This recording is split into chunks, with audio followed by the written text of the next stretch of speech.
बच्चों, कैसे हो? जल्दी बताओ कैसे हो? बढ़िया, बहुत बढ़िया। तो आज हम आपके लिए लेके आए हैं human I and the colourful world की 5th वीडियो। लास्ट वीडियो में हमने क्या समझा था? लास्ट वीडियो में हमने देखा था पूरी की पूरी प्रिज्म की कहानी, शुभम सर की जुबानी। ठीक है, एक बच्चे ने कमेंट कर रखा है कि प्रिज्म की कहानी शुभम सर की जुबानी। आपका प्यार है बेटा, केवल ये है ना? तो हमने जो है प्रिज्म की पूरी कहानी कि अगर लाइट सिंगल कलर की आएगी तो किस तरीके से प्रिज्म के अंदर से वो पास होती है, बिहेव करती है।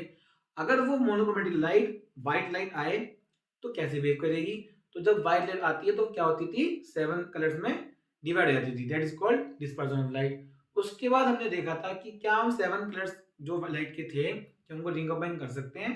तो वो मैं लास्ट में उसमें देखा था। ठीक है, अगर आपने अब तक वीडियो नहीं देखी है तो काफी इंपोर्टेंट है आपके बोर्ड एग्जाम के लिए, उसको देख के आना जब इस वीडियो को देखना। ठीक है, कोई लिंक नहीं है पर फिर भी कह रहा हूँ उसको देखना, थोड़ा सा इंटरेस्ट बनता है। आज जो हम लेके आए टॉपिक वो इतना इंपॉर्टेंट टॉपिक है, केवल बोर्ड एग्जाम के लिए नहीं, बहुत सी चीजें आपकी डेली लाइफ में जो आप देखोगे और वहां पर वो फिनोमिना लगेगा।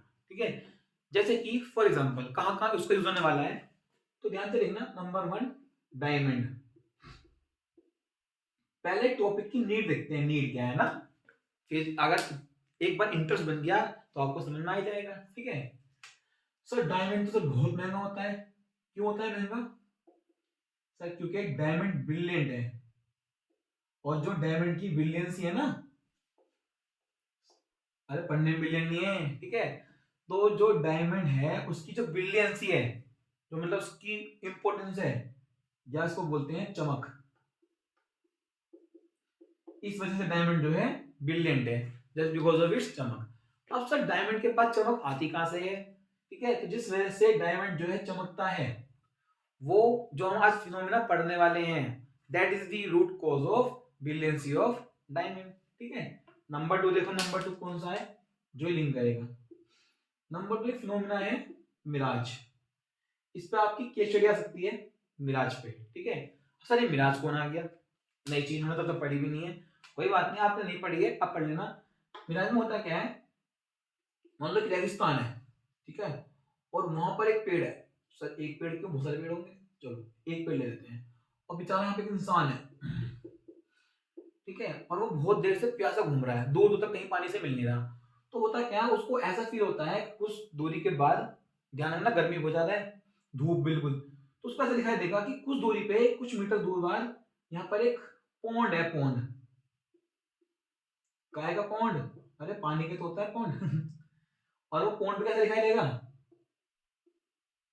पौंड भी कैसे दिखाई देगा बेटा? Shimmering pond, SHIMMERING, shimmering point of water. Shimmering का मतलब क्या होता है? शिमरिंग मतलब होता है हल्की हल्की रोशनी के साथ ऐसा लगना कि वो हिल रहा है, हल्की हल्की रोशनी पड़ती है और उसकी वजह से वो मतलब ऐसा दिखाई देती है वो चीज कि वो शेक कर रही है, वो हिल रही है। ठीक है ना? अब आपको पता है इसमें इमेज बनेगी, इस चीज में इमेज बनेगी काय की, पेड़ की, और वो हिल भी रही है। तो खुद बताओ आपको क्या दिखाई देगा? आपको लगेगा भाई तो पानी है वहां पे, तो आप भाग भाग के जाओगे और पानी के इंतजार में पानी की लिए वहां पहुंचोगे, और जब वहां जब पहुंचोगे दिखाई देगा अरे ले भाई यहाँ तो पानी नहीं है। इसका मतलब ये भी एक ऑप्टिकल इल्यूजन है। क्या है ये? Optical illusion. इसका मतलब क्या होता है? What do you mean illusion? माया, जादू। ठीक है, और कैसा इल्यूजन है? ऑप्टिकल, मतलब लाइट का इल्यूजन है, तो इसको बोलते हैं मिराज। या फिर आपने देखा होगा पुरानी मूवीज में, ठीक है, अब तो थोड़ा कम दिखाते हैं, कि हीरो का कोई रिश्तेदार को मार दिया किसी विलन ने, ठीक है ना, और वो उसकी आग जल रही है, और वो मान लो इधर आग जल रही है, पीछे हीरो, मैं हीरो नहीं हूँ, पीछे हीरो, सामने से रिकॉर्डिंग हो रही है, ठीक है, तो हीरो कसम खाता है, मैं इस आग की कसम खाता हूँ कि मैं जो है अपना बदला, जो है भाई का, अपने पिताजी का, अपनी माताजी का बदला बहुत जल्दी लूंगा। तो उस टाइम पर उस हीरो की जो है ना इमेज हिल रही होती है। ठीक है, वो भी क्या है, वो भी उस फिनोमिना की वजह से, उसको हम आज पढ़ने वाले हैं। सर इतना इंटरेस्टिंग फिनोमिना जिसकी वजह से डायमंड ब्रिलियंट है, मिराज हो रहा है, मतलब ऑप्टिकल इल्यूजन और ऑप्टिकल फाइबर्स, या फिर जो आपके नेट है ना, जियो फाइबर, या कोई सी भी कंपनी का आपको जो नेट आ रहा है, ठीक है, कोई सी भी कंपनी का अगर जो नेट की स्पीड बढ़ रही है, 5G आ रहा है, वो फाइबर्स की फॉर्म में ट्रेवल करता है, वो फाइबर के अंदर भी यही फिनोमिना होता है। ठीक है, तो वो फिनोमिना जिसको हम पढ़ने वाले हैं, that is the total internal reflection. ये है आज का हमारा इंपॉर्टेंट टॉपिक। इसका यूज एक जगह और है, इसको हम देखेंगे, that is your rainbow. Rainbow में भी जो है हमारा इंटरनल रिफ्लेक्शन का यूज होता है। तो बने रहना पूरी की पूरी वीडियो में, लास्ट तक जो है आप पूरा का पूरा इसको समझ जाओगे। नोट कर लो फटाफट इसको, जो फिनोमेना आज हम देखने वाले हैं सॉरी, जिसमें ये हमारा आज का टॉपिक कवर अप करने वाला है। तो टॉपिक का नाम है total internal reflection. Diamond brilliant है, मिराज हो रहा है, रेनबो बन रहा है, रेनबो के अंदर सब कलर दिख रहे हैं, सब चीजें जो है ना, इन सब में एक ही फिनोमेना है common, that is total internal reflection. और इसको शॉर्ट में क्या बोलते हैं, TIR। बहुत फेमस है बेटा, 12th में बहुत पूछा जाता है। आपके में फिनोमेना इंपॉर्टेंट नहीं है, बट इससे रिलेटेड क्या है, रेनबो। रेनबो को समझना बहुत जरूरी है। तो हम ऐसे समझाएंगे आपको कि आपको TIR पूरा का पूरा समझ में आ जाएगा। अगर TIR समझना है तो क्या आपको ये बताना चाहिए, लाइट जाएगी या तो रेयर से डेंसर या जाएगी डेंसर से रेयर। अरे रिफ्रैक्शन तो जब जाती है रेयर से डेंसर तो कहां जाएगी, towards the normal, towards the normal. और अगर जाएगी डेंसर से रेयर तो अवे फ्रॉम नॉर्मल, ठीक है, अवे फ्रॉम नॉर्मल। तो अगर आपको इतनी सी बात आती है तो आपको टोटल इंटरनल रिफ्लेक्शन बहुत इजीली समझ में आ जाएगा। वे मतलब कि इस टॉपिक को हो बना रखा है, पढ़ाते नहीं है, ठीक है, इतना आसान टॉपिक है, आपको एक बार में समझ में आ जाएगा। चलो तो बहुत ध्यान से देखना।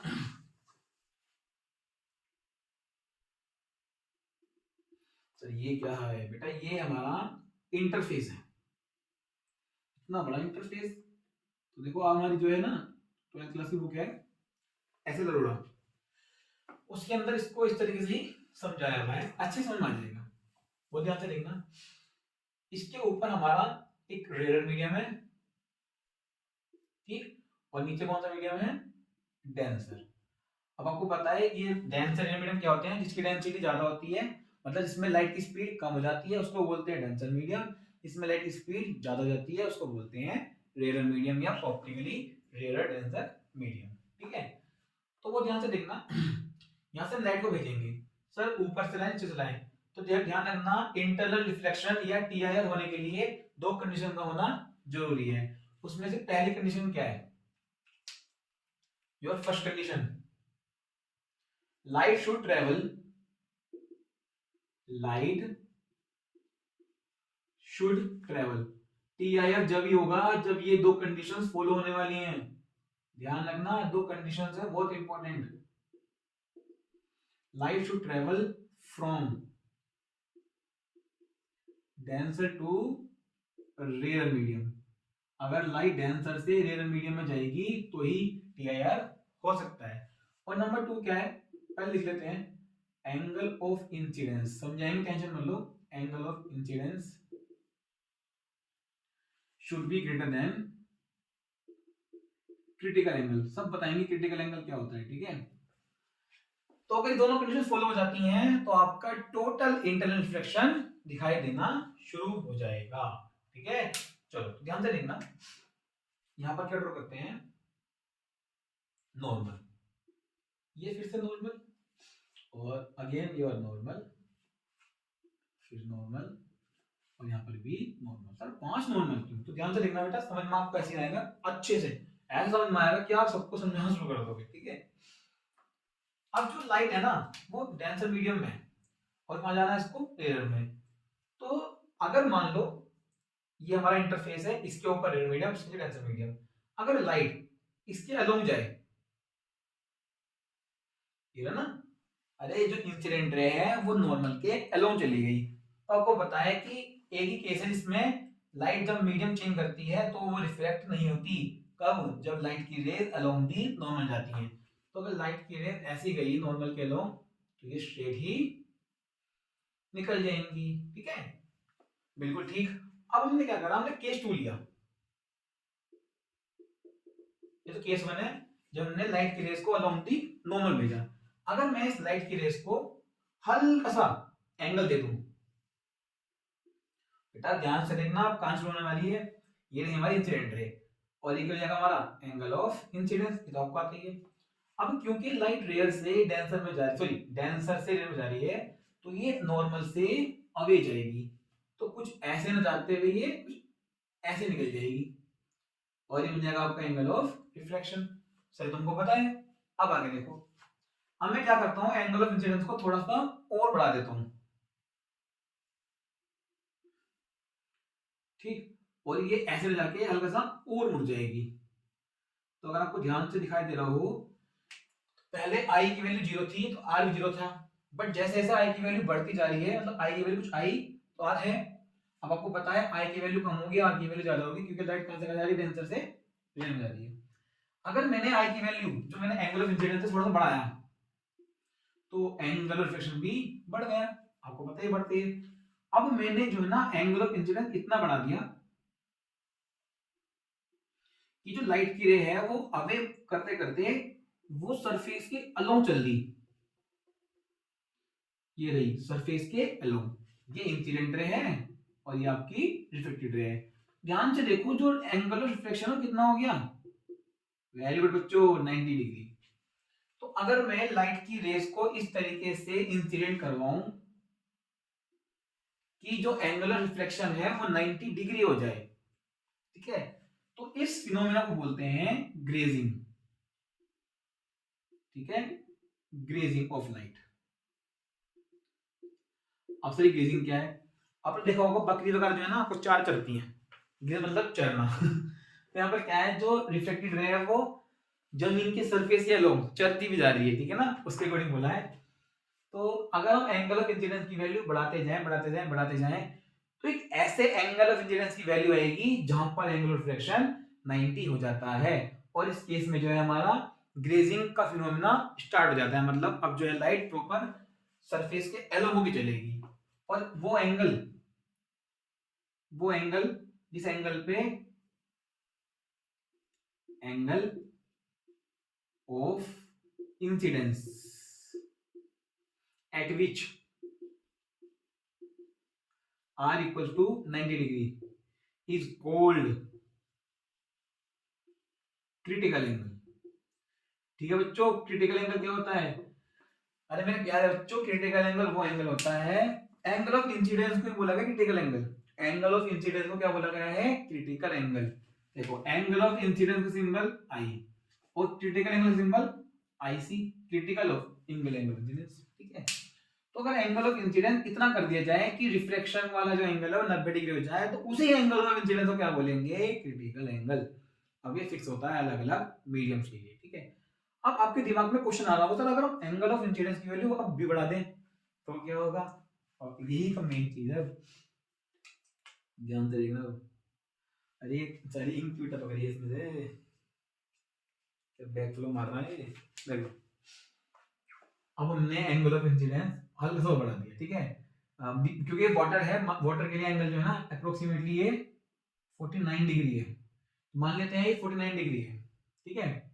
अच्छा आप एग्जैक्ट चाहिए तो जाओ, मेरे पास लिखा हुआ है एग्जैक्ट, एग्जैक्ट तो है 48.75, एग्जैक्ट है 48.75, मैंने अप्रोक्सीमेटली मान लिया 49 डिग्री, मतलब अगर लाइट वाटर से एयर में जा रही है, अगर लाइट वाटर से एयर में जा रही है तो 49 डिग्री 48.4 डिग्री पे वो फिनोमेना होता है जब एंगल ऑफ रिफ्लेक्शन 90 डिग्री हो जाता है, ठीक है। अब अगर मैं 49 डिग्री से हल्का सा भी आगे करूं, मतलब मैंने एंगल ऑफ इंसिडेंस हल्का सा और बढ़ा दिया, अरे अब कहां ले जाओगे, सरफेस भी चढ़ चुकी है, वो तो ग्रेजिंग कर चुकी है, अब ये सारी की सारी ऑलमोस्ट लाइट वापिस आ जाएगी, जिस मीडियम में थी उसी मीडियम में रह गई। ये रहा आपका एंगल ऑफ इंसिडेंस और ये रहा एंगल ऑफ रिफ्लेक्शन, नहीं ये हो गया एंगल ऑफ रिफ्लेक्शन, और यहाँ पर एंगल ऑफ इंसिडेंस की वैल्यू एंगल ऑफ रिफ्लेक्शन के इक्वल हो जाएगी। इनमें तो क्या लगेगा, स्नेल्स लॉ, और इसमें स्नेल्स लॉ नहीं लगेगा क्योंकि यहाँ पर रिफ्लेक्शन फिनोमेना बंद हो गया। इसी को बोलते हैं total internal reflection, this is the condition of total internal reflection, ठीक। कॉम्प्लेक्स हो गया बेटा, कॉम्प्लेक्स नहीं है, ये सिंप्लीफाई कर दिया मैंने आपको, कि अगर लाइट की रे इस तरीके से एक मीडियम दूसरे मीडियम में जाना चाहती हैं कि एंगल ऑफ इंसिडेंस इतना हो जाए कि एंगुलर रिफ्लेक्शन 90 डिग्री हो जाए, उसके बाद अगर आप एंगल लाइट को भेजते हो तो ऑलमोस्ट सारी लाइट जो है वो 100% बाउंस बैक हो जाएगी सेम मीडियम में, और वो रिफ्लेक्शन की जगह रिफ्लेक्शन करना शुरू कर देगा, and that's known as called total internal reflection. ये नहीं है, ये रिफ्लेक्शन है, ये रिफ्लेक्शन है, ये भी रिफ्लेक्शन है, ये उसका पार्ट है ग्रेजिंग। इसके बाद जो हो रहा है ये है टीआईआर। ठीक है, अब जो टीआईआर नाम क्यों रखा गया, टीआईआर का मतलब क्या होता है, टोटल इंटरनल रिफ्लेक्शन। देखो आपको साफ दिख रहा है यहाँ पर क्या हो रहा है, रिफ्लेक्शन, तो इसलिए बढ़ा है रिफ्लेक्शन। अब क्योंकि उसी मीडियम में रह गया, ये कैसा हो रहा है इंटरनली, और टोटल मतलब 100% जितनी लाइट रेज होंगी वो वापस रिफ्लेक्ट कर जाएंगी, तो that's why this phenomenon is called total internal reflection. अगर आपसे पूछ रहा है केवल कि इंटरनल रिफ्लेक्शन क्या है, तो इंटरनल रिफ्लेक्शन में क्या होता है, इसमें पार्टली, इसमें वर्ड लगा देना, इसमें होता है पार्टली रिफ्लेक्शन एंड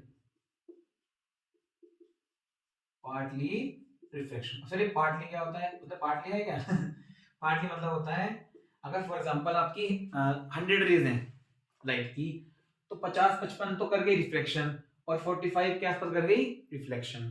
तो जब पार्टली रिफ्लेक्शन और रिफ्लेक्शन हो रहा हो then it is called internal reflection, और अगर 100% आ गया तो then it is called total internal reflection. तो this is all about total internal reflection. अब देखो दो कंडीशन लिखी थी कि light should travel from denser to rare, ये क्यों बोला गया है, अगर मैं मान लो यहाँ पर रखता रेयर, यहाँ रखता डेंसर, तो लाइट मान लो ऐसे जाती, तो ये हमेशा टूवर्ड्स नॉर्मल जाती, तो ये कभी भी ग्रेजिंग नहीं करती, और अगर ग्रेजिंग नहीं करती तो उसके बाद ये बाउंस बैक भी नहीं हो पाती। इसलिए हमारी पहली कंडीशन है वो क्या है कि light should travel from denser to rare. ये सबसे इंपॉर्टेंट चीज है कि अगर डेंसर से रेयर जाएगी तभी टीआईआर पॉसिबल है, और उसमें angle of incidence critical angle से ज्यादा होना चाहिए। ठीक है, नोट करो बच्चों जल्दी से, बहुत स्पीड से नोट करो, बहुत ही अच्छी फोटो आ रही है मोबाइल में। एप्लीकेशन क्या क्या है इसकी, डायमंड, मिराज और बदले की भावना वाला सीन है मूवी में डन, चलो भाई इसको रख कर देते हैं, आई होप आपको समझ में आ गया होगा।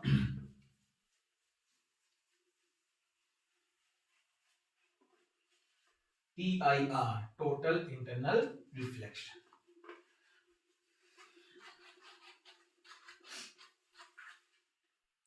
अब देखो कुछ एंगल, क्रिटिकल एंगल की वैल्यूज हैं, ठीक है, IC फॉर डायमंड और फॉर वाटर, अभी लिख के दिखाया था, और एक और था फॉर आई थिंक ग्लास। ठीक है, देखो वैल्यू जो है ना कभी कभी पॉइंट में होती है तो उनको लिखना पड़ता है ना, आपको याद नहीं करनी है, हमने लिख रखी है अपने पास, वाटर कितनी है, एग्जैक्ट वैल्यू कितनी है वो लिख देते हैं, अप्रोक्सीमेट हमें याद रहती है, इसकी होती है अप्रोक्सीमेटली 24 डिग्री, और इसकी लेते हैं अप्रोक्सीमेटली 42 डिग्री, और इसकी लेते हैं अप्रोक्सीमेटली 49 डिग्री। बट जो रियल वैल्यू है वो बता दो कितनी है, 24.4, जो रियल वैल्यू कितनी है 24.4 डिग्री, इसकी है 48.75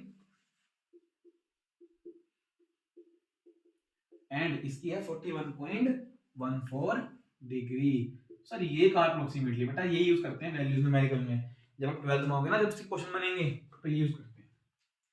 तो डायमंड के लिए जो क्रिटिकल एंगल है कितना है 24 डिग्री, वाटर के लिए 49 डिग्री और ग्लास के लिए 42।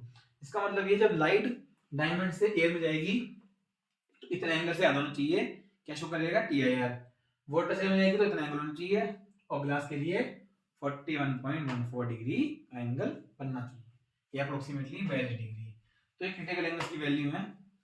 अब जो डायमंड के अंदर कैसे करता है ये काम, डायमंड को इस तरीके से देखो, डायमंड को इस तरीके से कट दिए जाते हैं, ठीक है, इस तरीके से बनाया जाता है, कट दिए जाते हैं कि लाइट अंदर एंटर तो कर जाए, बट जब लाइट बाहर निकलने वाली हो उस ग्लास से, कंची तो है बेटा, जब बाहर निकलने वाली हो तो उससे उसके निकलने के लिए सर्फेसिस है वहां पर ऐसा बनाया गया है कि जो हमारी क्रिटिकल एंगल की वैल्यू है उससे ज्यादा ही हो जाए। इसका मतलब जब लाइट डायमंड को उस ग्लास को छोड़ना चाहेगी तो वो अंदर ही घूमती रहेगी, और जब वो लाइट अंदर ही घूमती रहेगी तो वो बाहर नहीं निकलेगी, और जब अंदर घूमेगी तो आपको वो रिफ्लेक्शन लगातार दिखेगा चमकते हुए।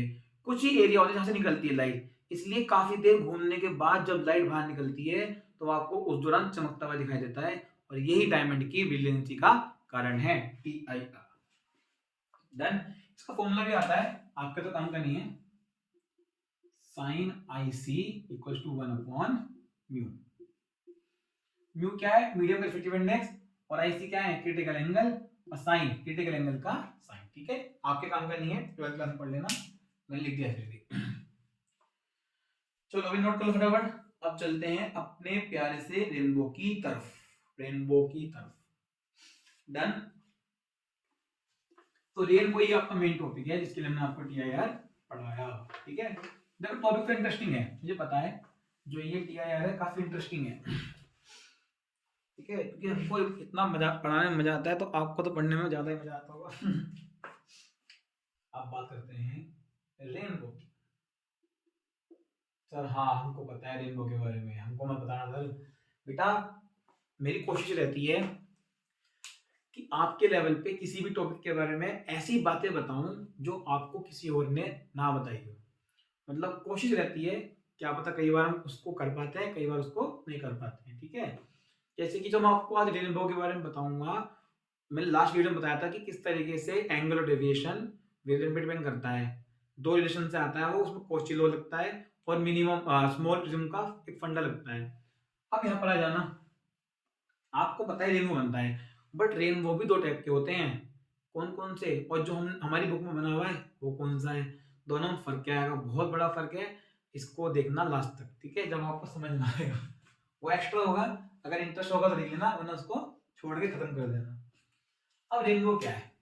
रेनबो है simply colourful arc of 7 colours. Colourful arc of, या एन आर्क ऑफ 7 कलर्स। देखो शेप को आपको बताइए, ये है ना, इसमें तो हम क्या ही बताएंगे आपको, ऐसे करके जो है ना, 1 2 3 4 5 6 7, कुल मिला के जो है इसके अंदर 7 कलर्स लगे होते हैं। अब कहीं वी लिखा होता है यहाँ पे आर, कहीं पर यहाँ पे आर वी। ठीक है, ये सब जो है ना फिनोमेना डिपेंड करेगा कि कौन सा टाइप का आपका रेनबो बन रहा है।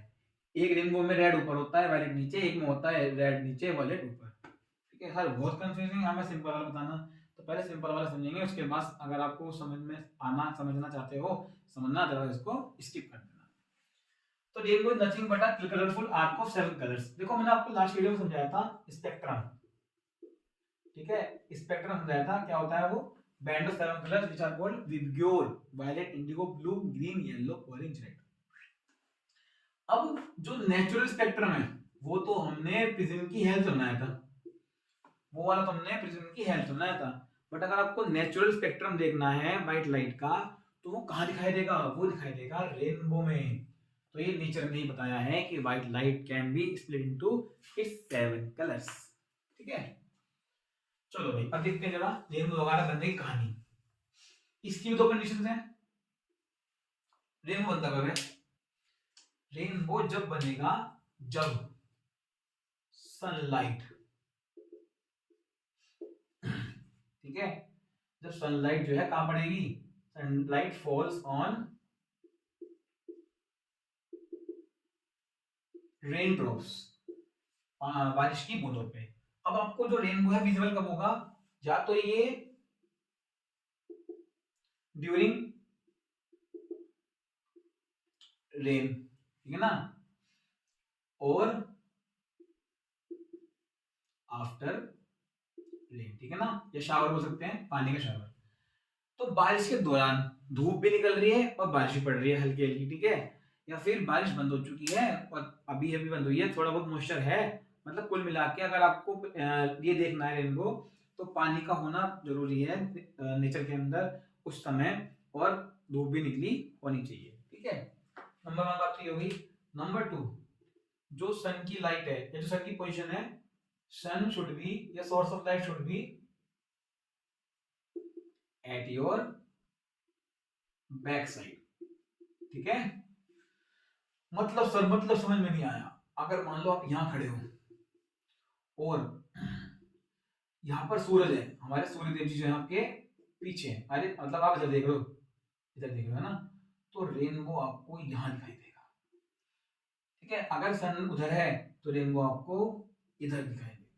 इसका मतलब ये है, अगर मैं ऐसे खड़ा हूँ, ऐसा खड़ा हूँ, सन मेरे पीछे, अरे पीछे मतलब मेरी बैक साइड में, मेरे छोटा सा गोला होगा ना मेरे पीछे आ जाएगा, ठीक है, और मेरे आगे रेन ड्रॉप सारे में होंगे वो, तो मुझे पीछे की लाइट की वजह से रेनबो आगे दिखाई देगा। अगर सन इधर हुआ तो रेनबो इधर, जिधर सन होता है उसके अपोजिट दिखाई देता है रेनबो। ठीक है, नोट करो इसको, फटाफट चलते हैं आगे की तरफ। सनशाइन ड्यूरिंग और आफ्टर शावर, और ड्यूरिंग रेन और आफ्टर रेन, और जो हमारा सन है वो कहाँ चाहिए, बैक साइड। अब देखना कैसे होता है, ठीक है, जो आपको बनाना भी है पेपर के अंदर। कलरफुल आर्क, आर्क होता है, या कुछ कई बुकों में लिखा होता है कॉन्सेंट्रिक सर्कल्स। ठीक है, बहुत सारे छल्ले बने होते हैं, और उसका हमें कुछ पार्ट दिखाई देता है। देखो एक्चुअली ऐसा होता है, ये अर्थ है, तो ऐसी रिंग्स बनती हैं 7 कलर्स की। देखो ऐसी रिंग बनती है, 1 2 3 4 5 6 7, बट क्योंकि क्योंकि हमें पूरा विजिबल नहीं है अर्थ के आसपास का, तो हमें केवल क्या दिखाई देता है, बैंड। ठीक है ना, आपको है ना झाग लोगे नीचे हटता, अरे कहाँ पे कहाँ दिखाई दे रहा है ठीक है, इसलिए जो है हमें आर्क ही दिखाई देता है, वैसे तो कंप्लीट रिंग्स बनती हैं। चलो भाई अब देख बनाते हैं सुंदर सा रेनबो। सुंदर तो बनने वाला है नहीं, हमारी ड्राइंग इतनी महान है। ठीक है, अच्छा रेनबो के टाइप सर वो नहीं बताया आपने, यही था वो डबल स्टार वाला टॉपिक जो आपको नहीं पढ़ना पेपर के लिए, बट अगर इंटरेस्ट है तो पढ़ते रहो। रेनबो के टाइप्स दो होते हैं, तो प्राइमरी रेनबो, और दूसरा सर हमें पता है सेकेंडरी रेनबो। हाँ मुझे पता है, तुमको सब कुछ पता है एक वर्ड किसे पकड़ लेते हैं ना, अगला वर्ड अपना जोड़ देते हैं, हम भी ऐसे करते थे। ठीक है, एक होता है प्राइमरी रेनबो, एक होता है सेकेंडरी रेनबो। फर्क क्या है, तो देखो आपके लिए ध्यान रखना है, जो प्राइमरी रेनबो है इसमें 2 टाइम्स तो क्या होगा, रिफ्लेक्शन। एक बार मैं देख लू, ऊपर वाला पार्ट विजिबल है नहीं, वेट अ मिनट। ठीक है भाई पूरा विजिबल है। 2 टाइम्स तो क्या होगा, रिफ्लेक्शन, और 1 टाइम क्या होगा उसके अंदर, इंटरनल रिफ्लेक्शन। ठीक है, यही पहचान है प्राइमरी और सेकेंडरी रेनबो की।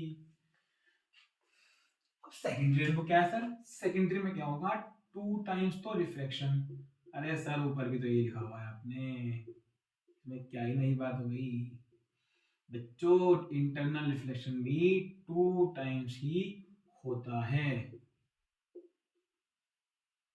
2 टाइम्स इंटरनल रिफ्लेक्शन। ठीक है, अगर आपको ये बोर लग रहा है या आपको लग रहा है कि टाइम कंज्यूमिंग खराब हो रहा है हमें, छोड़ दो। ठीक है, 2-3 मिनट का निकाल दो और सीधा पहुंच जाओ जो रेनबो बनना है। अब तो हो चुका है तो रेनबो टाइप का होता है प्राइमरी रेनबो, सेकेंडरी रेनबो।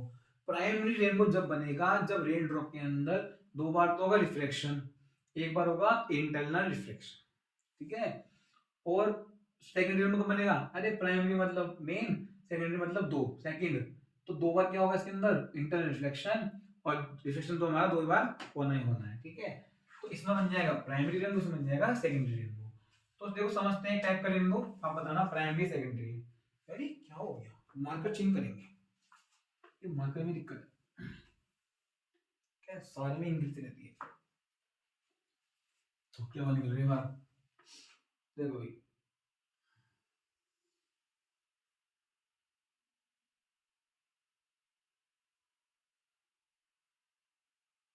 ये रहा रेनबो। भाई रेनबो कहाँ है, ये तो रेन ड्रॉप है, ये हमारी रेन ड्रॉप है, रेनबो ये नहीं है, ये हमारी सुंदर सी रेन ड्रॉप है। ठीक है, काफी अच्छी ड्राइंग बना रहा हूँ मैं। अब यहाँ पे सन है, ठीक, और यहाँ पर ह्यूमन आई है।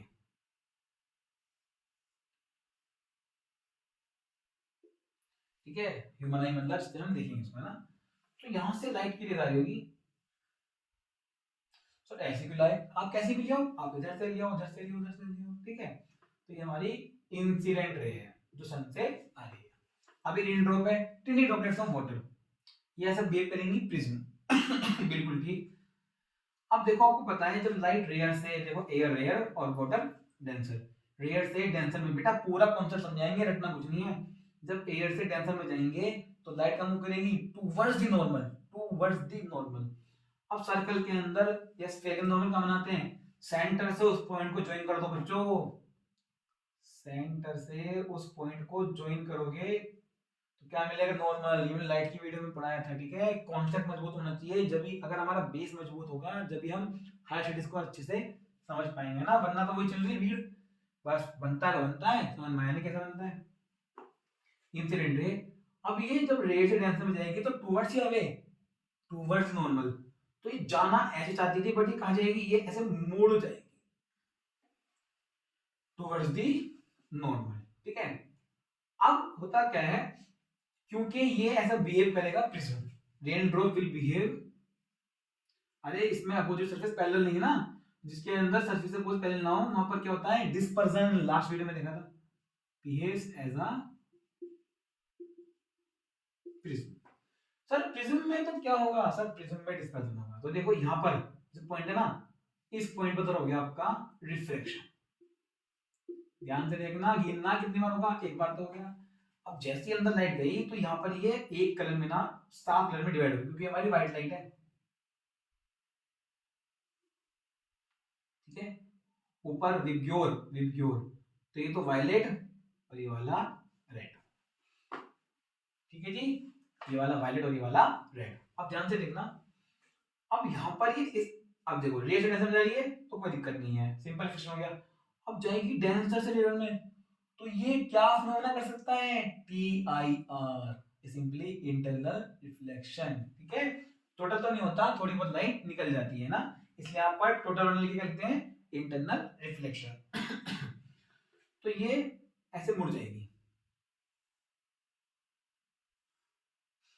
ठीक है। तो ये ऐसे आई, तो रेड थी ना ऊपर, रेड पहुंच गई नीचे, वॉयलेट थी नीचे, ये पहुंच गई ऊपर। अब फिर से क्या करोगे, अवे फ्रॉम द नॉर्मल, अरे इस बार डेंसर से मिल जाएगी, तो अवे फ्रॉम दी नॉर्मल, तो पहले क्या करोगे, नॉर्मल ड्रॉ कर लो, ठीक है। तो ये रही नॉर्मल, तो अवे, अवे मतलब अगर सर जी ये, एक सेकंड जो थोड़ा सा कम कर लेते हैं ना,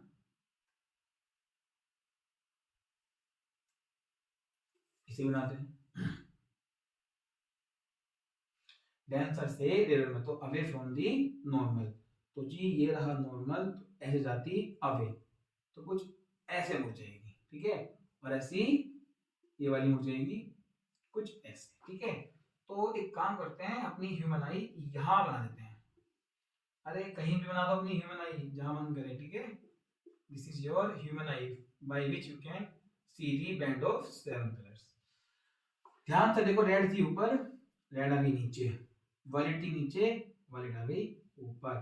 देखो यहां पर हो रहा है रिफ्लेक्शन, ये हो रहा है डिस्पर्जन, बेटा बहुत ही ब्यूटीफुल फिनोमेना है, बहुत ही सुंदर, ठीक है। यहाँ पर हो गया आपका रिफ्लेक्शन, यहाँ पर हो गया डिस्पर्जन, और यहाँ पर क्या हो गया इन पॉइंट्स पे, ये हो रहा है आपका इंटरनल रिफ्लेक्शन,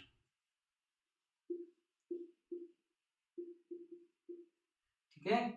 ये आपका हो गया इंटरनल रिफ्लेक्शन, यहाँ पर हो गया आपका डिस्पर्जन, और ये हो गया आपका रिफ्लेक्शन। अब यहाँ पर फिर क्या हुआ है, फिर से हो गया यहाँ पर रिफ्लेक्शन, बच्चों गिन लो, अब गिन ही लो, कितनी बार रिफ्लेक्शन, कितनी बार डिस्पर्जन, कितनी बार इंटरनल रिफ्लेक्शन। तो एक और एक, दो, दो बार तो रिफ्लेक्शन और एक बार इंटरनल रिफ्लेक्शन, ठीक है। और डिस्पर्जन तो होना ही होना है, इसका मतलब सर ये रेनबो है, हम बताएंगे सर, आप नहीं बताओगे सर ये प्राइमरी रेनबो है। बिल्कुल ठीक बच्चों, ये प्राइमरी रेनबो ये बनाते हैं, जो हमारी बुक्स में बना होता है मोस्टली वो प्राइमरी रेनबो ही होता है, बट सेकेंडरी रेनबो भी आपको पता होना चाहिए कैसे बनता है, तो इसको फटाफट से नोट कर लो, ये हमारा पूरा रेनबो खत्म हो गया। अब इसमें देखो इतना ही है काम का, तो आपके है ना रेनबो कैसे बनता है, ऐसे बनता है, और आपको उसके अंदर नॉर्मल भी ड्रॉ करने की जरूरत नहीं है, ये ना, ये भी आपको ड्रॉ करने की जरूरत नहीं है, इतना है बस, इसको नोट कर लो। डन। अब आप इसमें पूछते क्या है कि what are the phenomenas which are occurring to form the rainbow.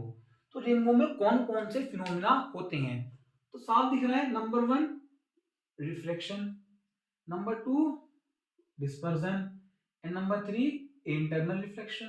तो भाई साहब 3 ये वर्ड लिखने पे आपको पूरे 2 नंबर मिल जाएंगे, ठीक है ना। थोड़ा बहुत अगर समझाने को लगे आपको समझा भी देना, वैसे तो अगर तीनों वर्ड पूछेंगे तो 1 मार्क्स में आएगा, अगर इनको पूछेंगे एक्सप्लेन करो विद डायग्राम तो 2 या 3 मार्क्स में ये क्वेश्चन इन होगा बन जाए, ठीक है। नोट कर लो फटाफट इसको, ये खत्म। हमारी वीडियो भी काफी बड़ी हो गई, नोट करो फटाफट। डन बच्चों, ओके। तो एक काम करो, हमारा तो खत्म हो गया, इससे हमें इसका आगे रखना नहीं है, ये आपका सीबीएसई के पेपर में इतना आएगा, ठीक है। बट फिर भी क्या करते हैं, जिनको जानना है कि सेकेंडरी रेनबो कैसे बनता है वो इसके आगे देखना, अदरवाइज को ही छोड़ देना, ठीक है। डन। चलो भाई अब बनाते हैं सेकेंडरी रेनबो। 2 बार क्या होगा रिफ्लेक्शन इंटरनल, 2 बार क्या होगा रिफ्लेक्शन, तो वो ध्यान से देखना, इसको भी रख करना पड़ेगा, मन तो नहीं कर रहा, इतना अच्छा बन रहा है। तो सेकेंडरी रेनबो क्या होता है, What do you mean by secondary rainbow? तो secondary rainbow कैसे बनता है इसको बहुत ध्यान से देखना, ठीक है। How a secondary rainbow is formed,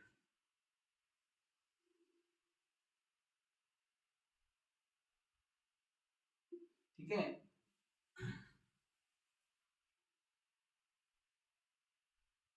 अरे भैया बंदा हमसे बंदा भाई बोले क्यों नहीं बनना, बच्चे मजाक उड़ाएंगे मेरा बनना,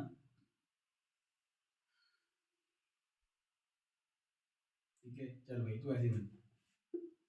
अब जो प्राइमरी है उसमें लाइट की रेस ऐसे आ रही थी, ऐसे करके निकल जा रही थी। सेकेंडरी में क्या होता है, लाइट एंटर करती है नीचे से, जो हमारी बुक में मोस्टली दिखाया जाता है, ठीक है। तो जी ये रही तुम्हारी लाइट, ठीक है। अब एक नहीं होंगी, बहुत सारी आएंगी, बट जो हम आपको एक से दिखाएंगे। तो ये रहा आपका नॉर्मल, रेयर से डेंसर में away towards, very good towards, ठीक है। और जैसी अंदर आएगी देखो यहाँ पर क्या हो गया, यहाँ हो गया आपका रिफ्रैक्शन एक बार, यहाँ पर क्या होगा आपका डिस्पर्जन हो चुका होगा, ठीक है ना। अब देखो क्योंकि ये नीचे से बन रहा है तो विबग्योर, विबग्योर वी आर था ना, यहाँ पर क्या हो जाएगा उल्टा, ये वी और ये आर, ठीक है। अब देखो यहाँ पर क्या होगा टी आई आर, ये सिंपली इंटरनल रिफ्लेक्शन, तो ये बाहर निकल के ये अंदर ही मुड़ जाएगी। अब ये एक बार वो टकराएगी सरफेस पे, ठीक है। एक मिनट दो, एक मिनट दो, एक मिनट, ठीक है जी।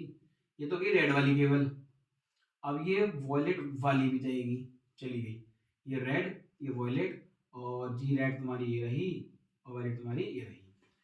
तो पहला क्या हुआ, एक रिफ्लेक्शन और यहाँ पर इंटरनल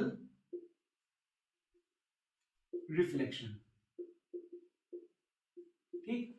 यहां पर फिर से क्या होगा, यहां पर फिर से होगा आपका इंटरनल रिफ्लेक्शन। अरे हमारा बुक बना है ये रैंडम प्रोसेस है बेटा, ठीक है। जब डायमंड में बहुत बार हो सकता है तो क्या रेनबो में 2 बार हो सकता हमारे, ठीक है। अब ये तो रेड थी, रेड ये रही और ये रही रेड, ठीक है। वॉयलेट ऊपर वाली और ये ऐसे आ जाएगी, ठीक है नी। ये रही वॉयलेट और ये रही रेड, इस तरीके से ही पाया गया है। तो ये हमारी व्हाइट लाइट थी, ये रही व्हाइट लाइट, पहले क्या हुआ रिफ्लेक्शन, फिर क्या हुआ इंटरनल रिफ्लेक्शन, फिर दोबारा से क्या होगा यहाँ पर इंटरनल रिफ्लेक्शन, यहाँ पर फिर से क्या होगा, यहाँ पर होगा रिफ्लेक्शन, और ये इस बार अवे टुवर्ड्स अवे, तो कुछ ये ऐसे चली जाएगी, कुछ ऐसे, ठीक है। और यहाँ पर क्या है आपकी, ये रही ह्यूमन आई, तो रेड ये हमारी हो गई वॉयलेट, ये हमारी हो गई। तो देखो 2 बार तो इंटरनल रिफ्लेक्शन और 2 बार आपका रिफ्रैक्शन, तो इसमें बनता है आपका secondary rainbow. I am sure आपने सेकेंडरी रेनबो नहीं देखा होगा, ठीक है सर, नहीं हम देखते हैं सब पढ़ते हैं। चलो, तो ये हमारा है सेकेंडरी रेनबो। सेकेंडरी रेनबो जो है ऐसे बनता है। This is your secondary rainbow. ठीक है, तो अब तो रेनबो की कहानी पूरी ही खत्म हो गई। आपको एक्स्ट्रा समझा दिया और जितना आप सिलेबस में था उतना भी।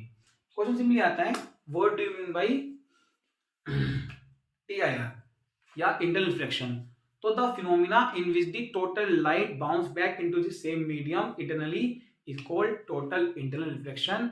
और क्रिटिकल एंगल क्या होता है? वो एंगल जिसपे एंगल ऑफ इंसिडेंस इतना बढ़ जाए, इतना बढ़ जाए। क्रिटिकल मतलब क्या होता है? नाजुक स्थिति, कि इससे अगर ऊपर हुआ तो भाई मैं रिफ्लेक्शन नहीं कर रहा हूँ शो, अब तो मैं रिफ्लेक्शन शो करना स्टार्ट कर दूंगा। उसके ऊपर बताया रेनबो कैसे बनता है। रेनबो में क्या होता है? पहले रिफ्लेक्शन, डिस्पर्जन और इंटरनल रिफ्लेक्शन, फिर लास्ट में क्या होता है? फिर से रिफ्लेक्शन। ये तो होता है प्राइमरी में। सेकेंडरी में रिफ्लेक्शन इंटरनली 2 बार होता है। ठीक है, तो ये था हमारा पूरा का पूरा रेनबो और TIR के बारे में। नेक्स्ट वीडियो में लेके आएंगे आपके लिए एटमॉस्फेरिक रिफ्रैक्शन। उससे समझ में आएगा कि स्टार्स ट्विंकल क्यों करते हैं, सनराइज सनसेट में 2-2 मिनट का डिफरेंस क्यों होता है। ठीक है, और स्टार जितनी हाइट पे एक्चुअल होते हैं वो उससे ऊंचा दिखाई देते हैं। एक इन सब का आंसर देगा आपको एटमॉस्फेरिक रिफ्रैक्शन। तो बच्चों आज के लिए इतना ही, पढ़ते रहना। All the best.